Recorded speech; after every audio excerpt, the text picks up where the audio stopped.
ওসমান হাদির মৃত্যুতে সবচেয়ে বেশি ফায়দাবান কে হয়েছে? মির্জা আব্বাস ভাই বোধহয় এর পেছনে কোনো হাত আছে। সবচেয়ে বেশি ফায়দাবান আসলে কে হয়েছে? একটু বুদ্ধি খাটান না, বলেন না সত্যি কথা। আপনাদের মুখ বন্ধ করে আছেন কেন? সাদিক কায়েমের সাথে ওসমান হাদির রাজনৈতিক মতবাদ সবচেয়ে বেশি মিলে। এই যে ইনকিলাব মঞ্চ ফঞ্চ এগুলি, তারপরে আপনার ওই যে এবি পার্টিটারি, এগুলি সবই হচ্ছে জামাতের বি টিম। এখন ওসমান হাদি মরেছে বলে তাকে আমি পীর সাহেব বানিয়ে দেবো, ফেরেস্তা বানিয়ে দেবো? নো, আমি বাড়িয়ে দেবো না। এরা সবই হচ্ছে সন্ত্রাসী। কে কি বললো আমার কোনো আসে যায় না, প্রমাণ করে দিচ্ছে আমাদের কাছে। তাহলে ওসমান হাদির সাথে রাজনৈতিক মিল সবচেয়ে বেশি হচ্ছে সাদিক কায়েম। তাই সাদিক কায়েমের ভোটটাই তো ওসমান হাদি নষ্ট করবে, তাই না? তাহলে সাদিক কায়েম চায় ওসমান হাদি তার ওখানে কম্পিটিটর না হোক। তার সবচেয়ে বেশি ফায়দাবান আজকে ওসমান হাদির মৃত্যুতে পেয়েছে এ সাদিক কায়েম। সবচেয়ে বেশি ফায়দা কিভাবে ফায়দা নিয়েছে? প্রথমত সাদিক কায়েম মুক্তিযুদ্ধকে মহান মুক্তিযুদ্ধ বলছে। ভালো ভালো, এটা আসলে মূল কারণ হচ্ছে ওই যে জামাতের রাজনীতি। জামাত সবার সাথে গাল মিলাবে, সময়ে সবার সাথে জোট করবে, সবাই সবার পিছনে দাঁড়াবে, সময়ে তার রূপ পাল্টাবে, সবাই নারীনীতিতে মেনে নিবে। এইটা হচ্ছে জামাত। আয়ুব খানের সাথে যাবে, জিয়াউর রহমানের সাথে যাবে, আবার শেখ খালেদার বিরুদ্ধে দাঁড়াবে। এটি হচ্ছে জামাত। জামাত হচ্ছে বহুরূপী। তাই জামাতের এই রূপ দিয়ে আপনি আসলে ধোকাবাজ এর শিকার হয়েন না। পাকিস্তান কিন্তু এই জামাত শিবিরকে এখনো ভালোবাসে, একমাত্র তাদের এজেন্ট মনে করে।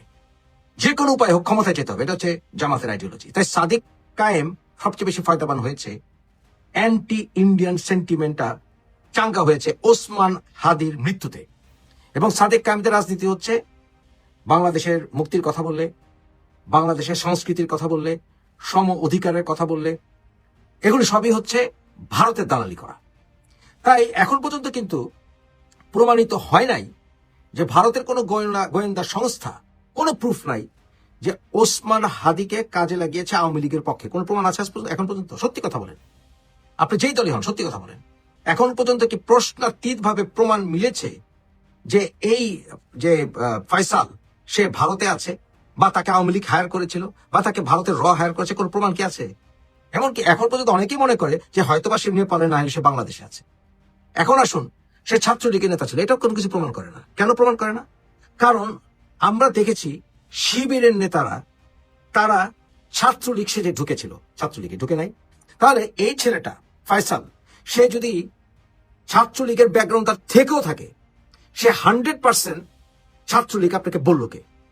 কারণ ছাত্রলীগ সাজাতো শিবিরের পুরনো অভ্যাস না? তাহলে আমার কথা হচ্ছে ছাত্রলীগ সাজা যেহেতু তাদের পুরনো অভ্যাস, এই ছেলেটা যে বরাবর শিবির না, আপনাকে বললো কে? আপনাকে কে বললো? তাই এটা কি ম্যাটিকুলাস সেই ডিজাইনের অংশ কিনা? এটা আইএসআই এর চক্র কিনা? How do you know? এটার পিছনে শিবিরের উদ্দেশ্য ছিল কিনা অ্যান্টি ইন্ডিয়ান সেন্টিমেন্টকে চাঙ্গা করা, ওসমান হাদিকে শহীদ বানিয়ে দিয়ে সেই অংশে, সেই মানে কনস্টিটিউয়েন্সিতে সাদিক কায়েমকে হিরো বানিয়ে দেওয়া, এবং ছাত্রলীগের ব্যাকগ্রাউন্ড ধারণকারী কোন শিবিরকে দিয়ে হাদিকে হত্যা করা? হতে তো পারে।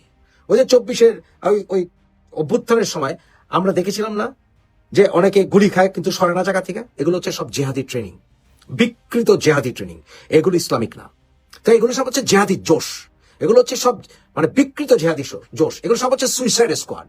আমি শহীদের মৃত্যু চাই, আমার কেউ গুলি করে মেরে ফেললে আপনারা এটা করেন, আপনারা আমি যদি শহীদ হয়ে যাই এটা করেন। নো, সে ভুল ভাল ওই যে বিদ্রোহী কবিতা আবৃত্তি করলো নজরুলের, ভুলভাল একদম লাস্ট শব্দ মমশির। এটাও তো ভুল। উন্নত শির, এটা হচ্ছে লাস্ট ওয়ার্ড, সেখানে মমশির। আর বেটা তুই তো ইয়াই জানতি না, বিদ্রোহী কবিতার শব্দগুলো ঠিক মতো বলতে পারিস। বিদ্রোহী কবিতায় কোথাও আছে কিনা যে আমি মরে যাব?